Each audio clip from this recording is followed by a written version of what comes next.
Durante décadas, el mundo intentó explicar a Adolf Hitler buscando respuestas en su ideología, su infancia, su odio y su ambición. Se escribieron miles de libros para entender qué lo hizo diferente, que convirtió a un hombre en el arquitecto del mayor genocidio del siglo XX. Algunos dijeron que fue su mente. Otros, su entorno.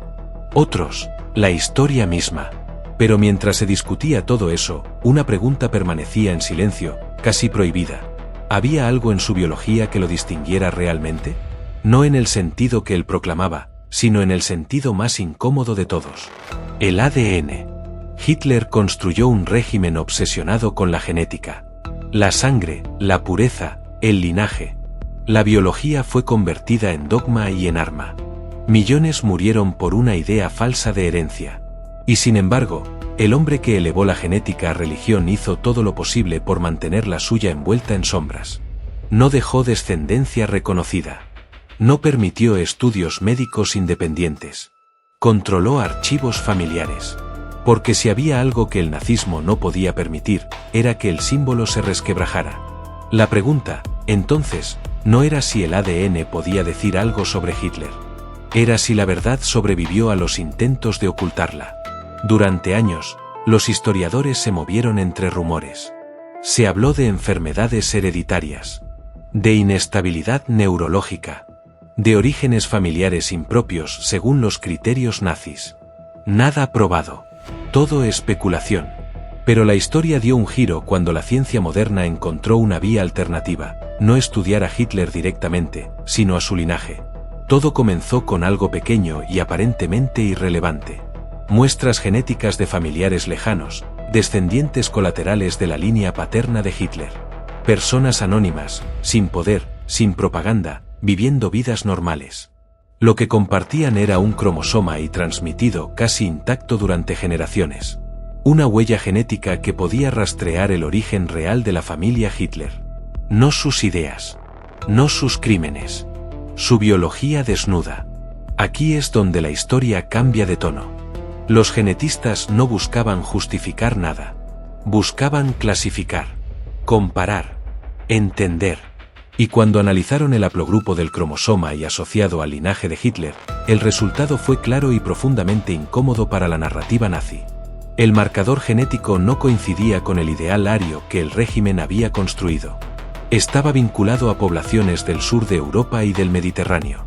Regiones que el nazismo despreciaba, perseguía y consideraba inferiores. No era una interpretación.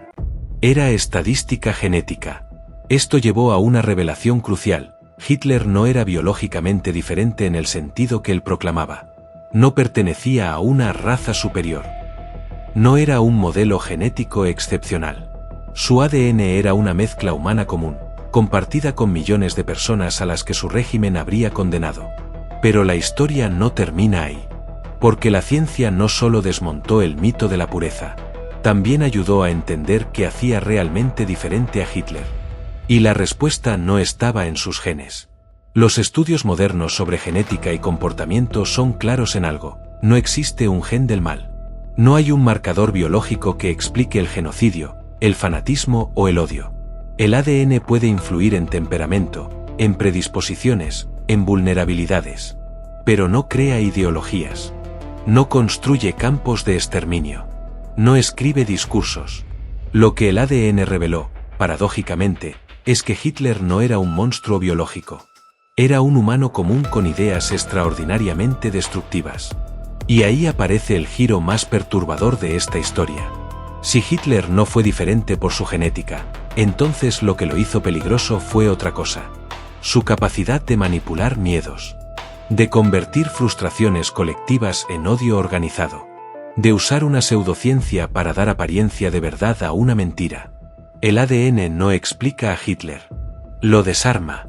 Porque al hacerlo, nos obliga a aceptar algo incómodo. No fue un accidente biológico.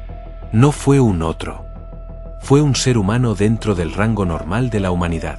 Y eso significa que el peligro no está en los genes raros, sino en las ideas cuando se combinan con poder, crisis y propaganda. Los nazis intentaron ocultar la genética real de Hitler porque entendían el poder del símbolo. Si el líder no encajaba en su propio mito, el mito colapsaba.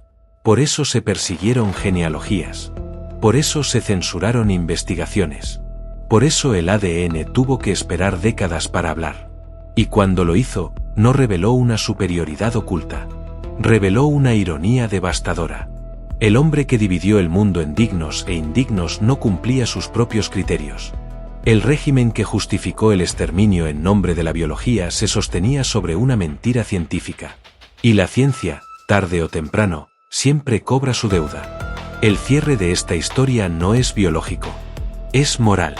El ADN reveló que lo que hizo diferente a Hitler no estaba escrito en sus genes, sino en sus decisiones, en su ideología, en su uso del miedo, en su desprecio por la vida humana.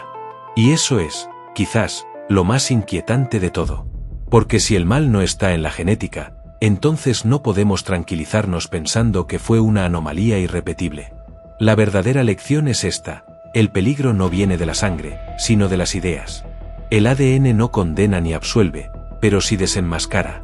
Y en este caso, desenmascaró uno de los mitos más mortíferos de la historia. Hitler no fue diferente por lo que llevaba en sus genes. Fue diferente por lo que eligió creer, y por lo que logró imponer al mundo. Y entender eso es la única forma de asegurarnos de que no vuelva a ocurrir. Si esta historia te hizo ver el pasado desde otra perspectiva, suscríbete, deja tu like y acompáñanos en el próximo viaje. Porque a veces, la ciencia no solo explica el mundo, también nos advierte de nosotros mismos.